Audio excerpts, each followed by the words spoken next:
Brendan Fraser is determined to make us all cry. Let's talk about Rental Family. Rental Family isn't this revolutionary or artistic film. It's very conventional in its execution and storytelling.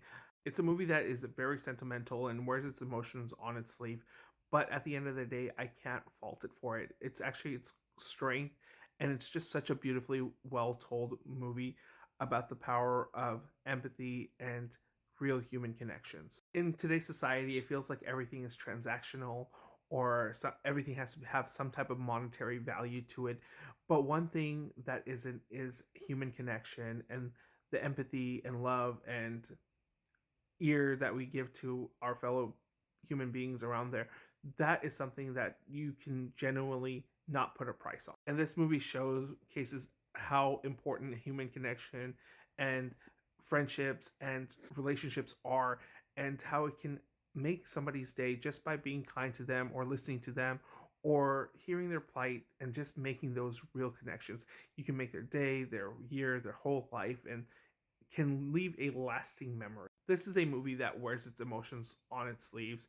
It's not afraid to make you cry and go into places where you're very emotionally invested, whether it's a relationship between a father and daughter, uh, a dying friend, or just a bunch of individuals that just found some place where they belong.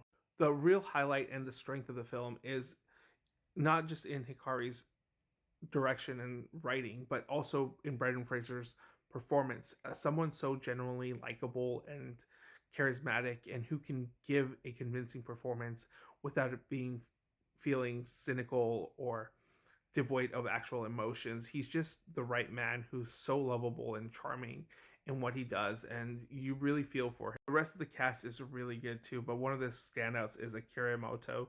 I think he is really good in this film as an aging man actor, and he gives a really great performance where he steals the scenes whenever he's on and gives really great advice, especially since he's that voice of wisdom. I love the uh, cultural differences that this movie shows between American culture and Japanese culture, and how it can seem a little odd, but it doesn't disrespect it, and kind of edges us on to like learning more about it and how things are different in different places, and you have to approach things slightly different. You get to see some of the beautiful shots of Japan, some really cool city life stuff, and just the fun communities that there exists. You also get to see the loneliness epidemic, also, but at the same time, it's heartwarming to see that there are people out there who are willing and able to give their time of day and make real human connection. Again,